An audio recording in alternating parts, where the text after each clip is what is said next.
無茶に決まってる。だけど、構えてどうすんだ俺。いきなりぶつけ本番に入ったじゃないか。そうだ、これはハムだ。人間の形をしたハムだ。逃げるわけにはいかない。どうすれば。ちょっと。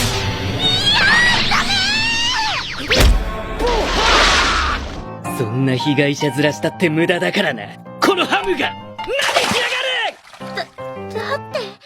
Masamune dengan pede akan melakukan aksinya tetapi dihentikan Aki. Masamune pun dihajar hingga nyemplung ke air lagi. Sang MC bingung dengan sikap Aki yang berubah-ubah kepadanya. Ketua kelas datang menyapa Masamune dan bertanya, ia sedang apa? Masamune menjelaskan kalau ia dihukum guru membersihkan kolam renang. Lalu ketua kelas pergi latihan bersama teman lainnya. Sementara Aki mengatakan telah mempermainkan Masamune dan pergi meninggalkannya.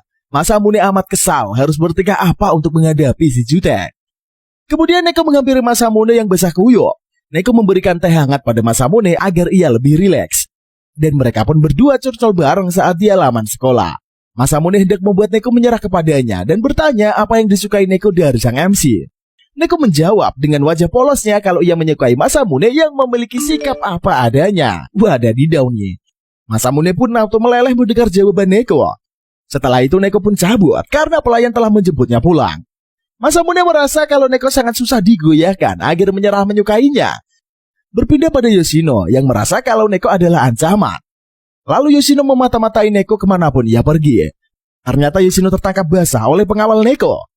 Awalnya Yoshino berakting seperti cewek tertindas, tetapi Neko mengetahui sifat asli Yoshino. Saat diinterogasi Neko, tiba-tiba ibu Masamune muncul dan meminta kedua teman anaknya itu masuk ke rumah. Sementara Masamune sibuk mencatat jurnal untuk menaklukkan hati si Judas.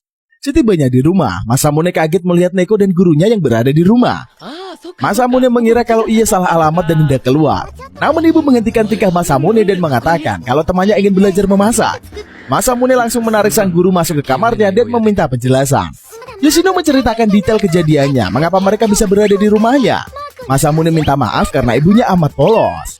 Setelah itu, mereka pun makan malam bersama. Sepertinya Masamune dan Neko sama-sama menjaga pola makannya, cuy. Sementara Yoshino menikmati semua hidangan yang dimasak. Selanjutnya, Chinatsu mengajak Neko dan Yoshino main kembang api sambil memakai yukata. Neko dan Chinatsu menikmati pesta kembang api tersebut, sedangkan Yoshino hanya menonton. Masamune bertanya, kenapa Yoshino tidak ikut main? Yoshino menjawab kalau ia trauma dengan kembang api. Karena waktu kecil, Aki sering menjadikan Yoshino sebagai percobaan. Mendengarkan hal itu, Masamune auto sedih pada Yoshino yang